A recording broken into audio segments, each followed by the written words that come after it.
Hello viewers, welcome back to my channel Rimi kitchen.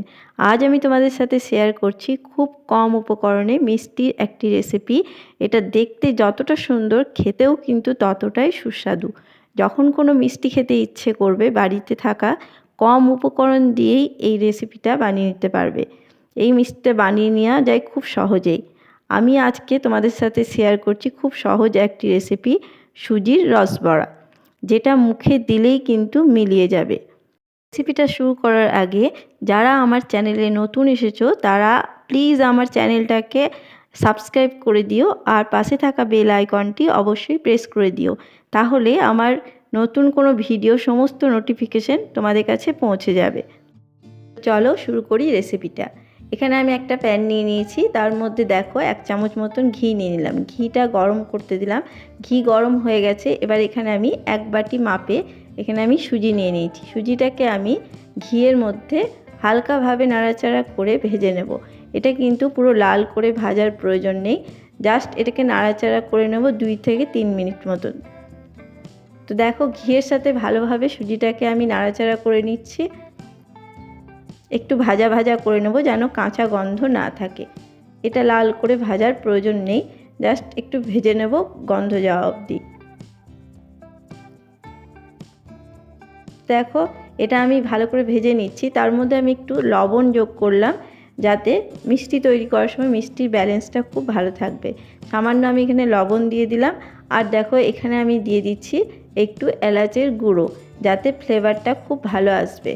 তোমরা চাইলে এতে এলাচের গুঁড়োটা নাও দিতে পারো, মিষ্টির রসে এলাচটা দিলেও কিন্তু হবে। আমি এখানে আলাদা করে একটু এলাচের গুঁড়ো দিয়ে দিলাম, যাতে ফ্লেভারটা খুব ভালো লাগে। তো দেখো এটা অনবরত কিন্তু নেড়ে যেতে হবে, না হলে তলে লাল হয়ে যেতে পারে। দেখো যে বাটির মাপে আমি 1 বাটি সুজি নিয়েছি, সেই বাটির মাপে কিন্তু আমি এখানে 2 বাটি দুধ নিয়ে নিচ্ছি, লিকুইড দুধ। আর দুধটা দেওয়ার সঙ্গে সঙ্গেই কিন্তু এটা অনবরত নেড়ে যেতে হবে, না হলে দলা পাকিয়ে যাবে। তো দেখো আমি লিকুইড 2 বাটি দুধটাকে আমি আস্তে আস্তে ঢেলে দিচ্ছি, একসঙ্গে ঢালবে না, আস্তে আস্তে ঢালবে আর অনবরত নেড়ে যাবে। এক হাতে দুধ ঢালবে এবং এক হাতে অনবরত নেড়ে যেতে হবে, না হলে কিন্তু দলা পাকিয়ে যাবে। তো দেখো সমস্ত দুধটাই কিন্তু আমি দিয়ে দিলাম। দিয়ে এবার এটাকে নেড়ে নেড়ে যতক্ষণ না একটা ডোয়ের মতন হচ্ছে ততক্ষণ আমি এটাকে নাড়াচাড়া করে নেব। তো দেখো নাড়তে নাড়তে দেখবে দুধটা কিন্তু অনেকটাই সুজিটা টেনে নিয়েছে। তো ততক্ষণ অবধি কিন্তু এটাকে নেড়ে চেড়ে করে নিতে হবে, যতক্ষণ না একটা ডোয়ের মতন হয়ে যাচ্ছে। তো দেখতেই পাচ্ছ অনেকটাই দুধটাই কিন্তু পুরোটা টেনে নিয়েছে এবং এটা শুকিয়ে এসছে। যখন দেখবে এটা প্যান ছেড়ে দিচ্ছে, জানবে এই সুজির ডোটা তৈরি হয়ে গেছে। দেখো এটা আমার রেডি হয়ে গেছে, দেখতেই পাচ্ছ এটা কিন্তু সুজিটা প্যানটা পুরো ছেড়ে দিয়েছে, মানে এটা একটা ডো তৈরি হয়ে গেছে। এবার আমি এটাকে নামিয়ে নেব। এটা রেডি হয়ে গেছে, এটা আমি নামিয়ে নিচ্ছি একটা প্লেটের মধ্যে। তো দেখো আমি এটাকে নামিয়ে নিয়েছি। এটা কিন্তু হালকা গরম অবস্থায় করে নেবে। এবার আমি এর মধ্যে দিয়ে দিচ্ছি 2 চামচ মতন মিল্ক পাউডার, মানে গুঁড়ো দুধ। সেটাকে আমি এখানে দিয়ে দিলাম এবং এটাকে ভালো করে মেখে নেব। দুধের সাথে সুজিটাকে আমি ভালো করে ডোটা মেখে নেব। তো এটা হালকা গরম অবস্থাতেই মেখে নেবে, না হলে কিন্তু মিষ্টিগুলোকে তৈরি করতে হবে না। যখন হাতে একটু অসুবিধা হবে তখন হাতের মধ্যে একটু অল্প ঘি নিয়ে এটাকে ভালো করে মেখে নিতে হবে।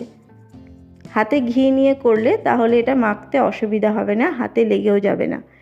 এই পদ্ধতিতে করে দেখবে খুব সহজেই কিন্তু মিষ্টিগুলো বানিয়ে নিতে পারবে।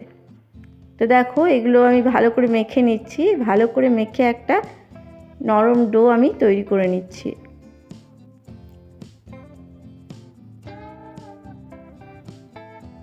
ঠিক এইভাবেই কিন্তু মেখে নিতে হবে। দেখো ডোটা আমার রেডি হয়ে গেছে, দেখতেই পাচ্ছ। ঠিক এরকম ডো একটা তৈরি করে নিয়েছি, এটাকে আমি রেখে দিচ্ছি। এবার আমি মিষ্টির রস তৈরি করে নেব। ডোটা রেস্টে থাক 5 মিনিট মতন, এদিকে আমি রসটা তৈরি করে নিচ্ছি। এখানে আমি প্যান নিয়ে নিয়েছি, প্যানের মধ্যে আমি দেখো 1 বাটি মাপের চিনি নিয়ে নিয়েছি। সেই বাটির মাপেই 1 বাটি আমি জল নিয়ে নিচ্ছি। 1 বাটি চিনির সাথে 1 বাটি জল আমি এখানে দিয়ে দিলাম। এই রসটা খুব ঘন রস করার প্রয়োজন নেই, জাস্ট একটা রস তৈরি করে নিলেই হবে। চিটচিটে একটা রস তৈরি করে নিলেই কিন্তু হবে। আর এখানে আমি দেখো 2টো এলাচকে ফাটিয়ে দিয়ে দিলাম। যাতে ফ্লেভারটা খুব ভালো আসবে। তো এটাকে আমি ফুটিয়ে নিচ্ছি। দেখো রসটা আমি তৈরি করে নিচ্ছি। এটা 2 থেকে 3 মিনিট মতন ফুটিয়ে নিলেই কিন্তু রসটা তৈরি হয়ে যাবে। খুব ঘন রস করার প্রয়োজন নেই। এটাকে আমি এবার ঢাকা দিয়ে রেখে দিলাম গ্যাস অফ করে। আর এটা যেন হালকা গরম থাকে সেই অবস্থাতেই কিন্তু আমাদেরকে মিষ্টিগুলোকে দিয়ে দিতে হবে। তার জন্য ওটাকে আমি ঢাকা দিয়ে রেখে দিলাম। আর এদিকে দেখো ডো থেকে আমি অল্প অল্প করে ছোট্ট ছোট্ট করে লেচি কেটে নিয়েছি। একটা করে লেচি কেটে আমি এরকম শেপ দিয়ে নিচ্ছি, দেখতেই পাচ্ছ বড়ার শেপ দিয়ে নিচ্ছি।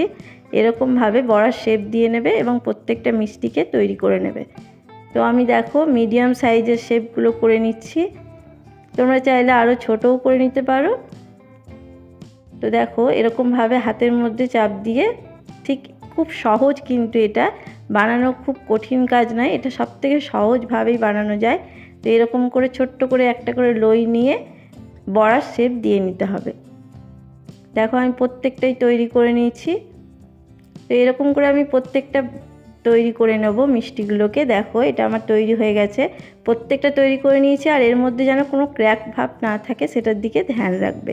তো এবার তেল আমি গরম করে নিয়েছি, আগে থেকে আমি তেলটা চাপিয়ে দিয়েছিলাম। তো তেল গরম করা তেলের মধ্যে এবার আস্তে আস্তে একে একে আমি এগুলোকে ছেড়ে দিচ্ছি। সমস্ত বড়াগুলোকে আমি ছেড়ে দিচ্ছি।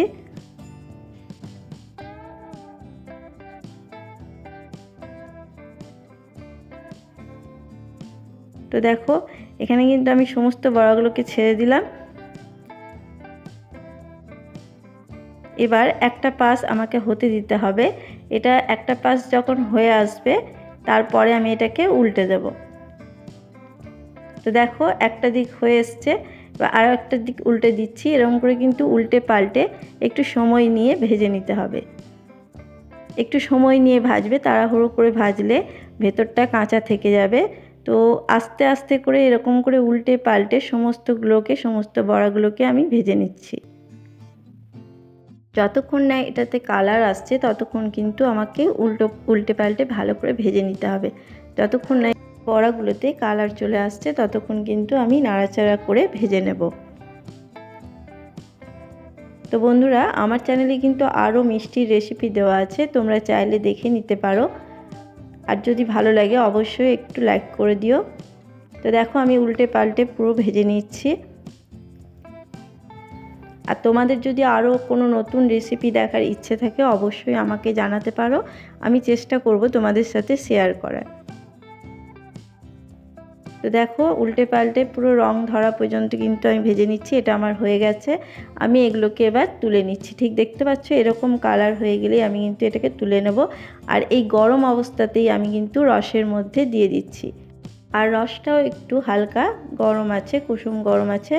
তার মধ্যে কিন্তু বড়াগুলোকে দিয়ে উল্টে পাল্টে দিয়ে দিতে হবে যেন রসটা ঢুকে যেতে পারে।